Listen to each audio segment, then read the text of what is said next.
Welcome into DC On Screen, episode 316. We are going to get super spoilery on Legends of Tomorrow 211. Turncoat, I'm your host, David C. Robertson. This is my co-host, Jason Goss.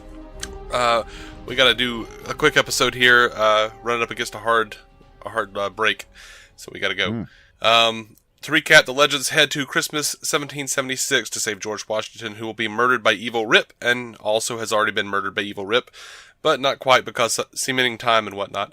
Anyway, they have to save George. The Legends arrive at a Christmas party and get ambushed by Evil Rip and his EMP grenade. The result is a kidnapped Mick and Georgie.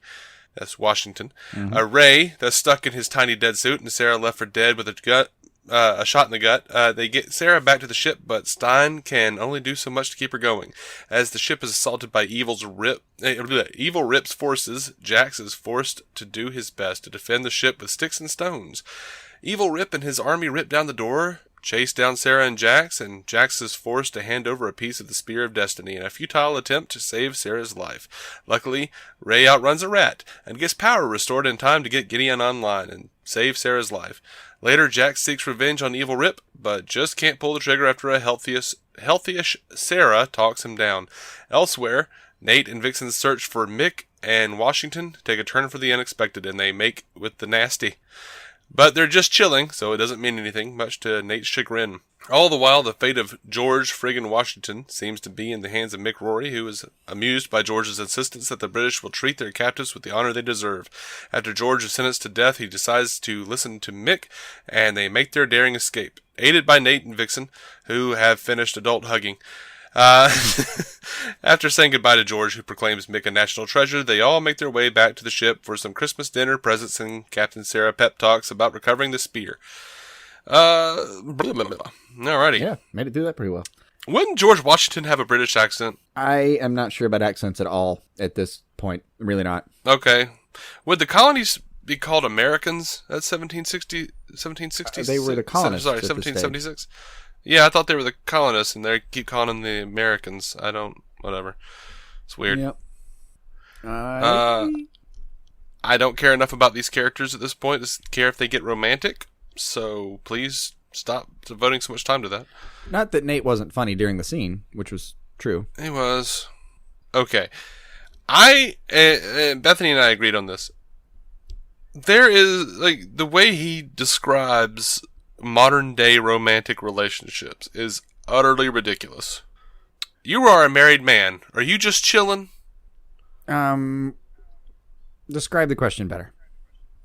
Okay, you remember when he's telling, she's talking about courting, and Nate tells Amara, in modern times, we don't court. We just hang out and have sex, essentially, was what he was saying. I know he's referencing Netflix and chill and just didn't bother mentioning Netflix, but I don't know. I guess it could kind of sum up some of modern sexual existence, but especially given her raised through the 30s and 50s. Mm-hmm. And he's right. Somewhere in the late 50s, 60s, sexual revolution, whole thing. I thought he summed it up pretty well, but he sure didn't leave himself a good in or out for it. No, and the whole thing is just such a broad generalization that I almost found it offensive. I was like... If I had to sum it up, though, in 2 sentences, it'd be like, well, yeah, women were pretty sexually repressed, and then the 60s happened, and now they're kind of not as much anymore. But that's not at all what he said. I thought it was about the gist of it. What it sounded like he said was, hey, everybody just has sex with everybody, and no one pays attention to what they feel or what they want. Any further than that. And that's just not true. That was roughly true until we're getting into sociology now. That was kind of true-ish until AIDS happened. And then the brakes went on that real quick. But even then, people got married. People were, I don't think he was precluding the idea of marriage here. He was just trying to describe roughly that women are way more sexually liberated than her time.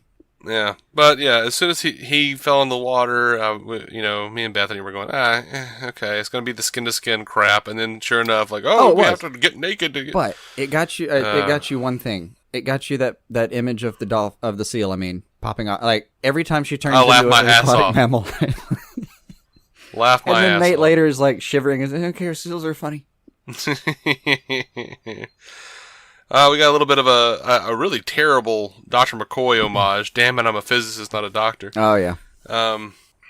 Yeah, I know. Another good Nate line, though, was just simply, Hitler ruins everything. Mm-hmm. I liked it. I had one problem, though. My major problem with the episode was this.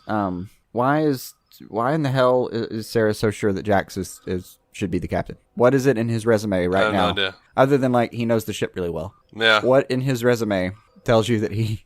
I mean, if it was just... Maybe it was just like she was looking at Stein and Jax and thought, well, Stein tried and failed. You haven't tried and failed yet.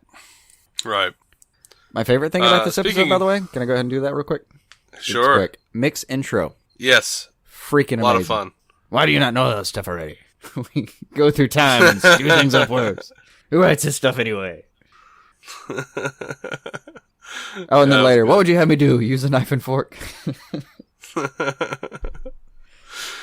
This show is determined to make Stein do surgery. It is. He is, and he's the closest I guess they have.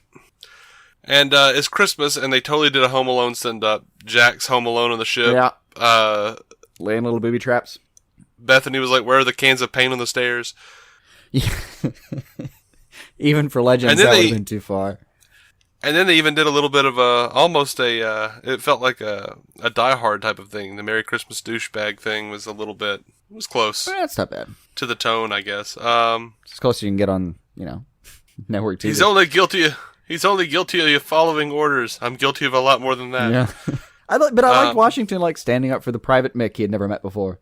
Oh, and Mick's speech later about we're misfits, we're outcasts, we fight dirty. It's the American way. Yes, and I loved how that started. Listen, you fop. Yes. Oh, I got two more great Mick lines. We could just do a whole podcast about how great Mick's lines are every week. Yes. If you're expecting me to blink, it's going to be a long day. Mm-hmm. Georgie, I've got some thoughts on the criminal justice system. And then later, what George talking about, you, Mr. Rory, represent the best of what our nation can be. And Ray says something derisive. And careful haircut. I'm your forefather now. Oh yeah, he says he refers to Mick as the drunk uncle. Yeah. That was good. Ray walking through the vents whistling the Legends theme song. I know. I actually like that. Now, when he saw the rat and he went, "Oh, rat!" So I audibly groaned. Yeah. Yeah, I knew there was going to be a rat. They'd already done the thing with it. It was just that was the whole thing with him and the saga between Rat and Ray was absurd. Mm-hmm. And not fun absurd, just absurd. How does a rat even get on this ship? I don't even know. I don't know. And I mean, Ray points out that it could have the bubonic plague. Now, I have a question. When Sarah's trying to talk Jax down, why didn't he just shoot Rip and they drag his ass back to the ship where Gideon can fix his stupid brain? And the shot? I don't know. No, I mean, didn't Jax have a musket? Yeah. Okay. So here's what I do know about ballistics as it applies to muskets. At the distance they were standing, the reason Evil Rip was so damn cavalier was because he had about a 1 in 10 chance of hitting him. Mm-hmm. Seriously, if he aimed slightly 3 feet to the right, he would have the same chance of hitting him with a musket as he would if he went straight for him. It's not a very good position to be in. Yeah, maybe. And at the end, I'll give him the realistic explanation of no, you can't aim a gut shot and drag him back. No way.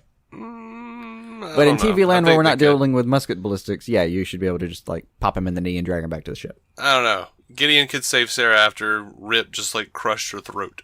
Yeah. Ooh, that was rough too. Mm-hmm. That actually was pretty rough. At the end there, where Jax and Sara are kind of hanging out in the library, they were kind of. It felt like they were gonna have them kiss a little bit. I don't know. They weren't. No. But they kind of played it like that, and it was awkward. I jokingly yelled, "Kiss her!" Kiss her on the face. And then Bethany said, "Grab her by the aberration," which made me laugh. That's good. That's well done. Well done. Oh, I only had 3 more things. One, I desperately, for some reason, want to know what the hell Jax got from Ray that wasn't addressed. 2, syphilis. Probably. 2, the whole idea of it being a Christmas episode at this time of year, I understand that Legends can do that, but for some reason it just always feels weird. Christmas has a season, and it feels right for that month, and then after that, it just feels awkward.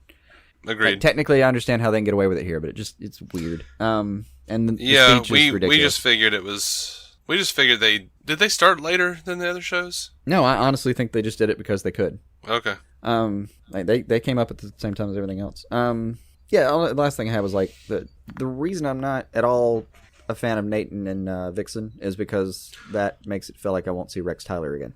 On its face, I got nothing wrong with it, but that's the only reason I like them, because them being together is almost a guarantee that we'll see Rex Tyler again, because then she's going to have to explain to him why she's screwing some dude. You have a good point in the CW verse. I like where your head's at. I'm gonna go with that and hold out hope. Yeah. Well played. Highlight of the episode I feel like we should mention, since we've bitched so much about this episode, is, as always, Darville just killing it as Evil Rip. He did. And the thing I'm liking about it is he's still acting like Rip. It's just Rip without a moral code. He's only slightly different than Rip. Like he's done a great job with his range this season so far. It's all right. It's like not a third character he's playing. It's like a 2.5 character he's playing. Yeah. It's good stuff. We are DC On Screen. You can find every episode DCOnScreen.com. You can find us on iTunes and Stitcher. We're proud members of the Giant Size Team Up Network, GiantSizeTeamUp.com. Coming right back with Arrow 512 Bratva. Until then, keep some DC on your screen.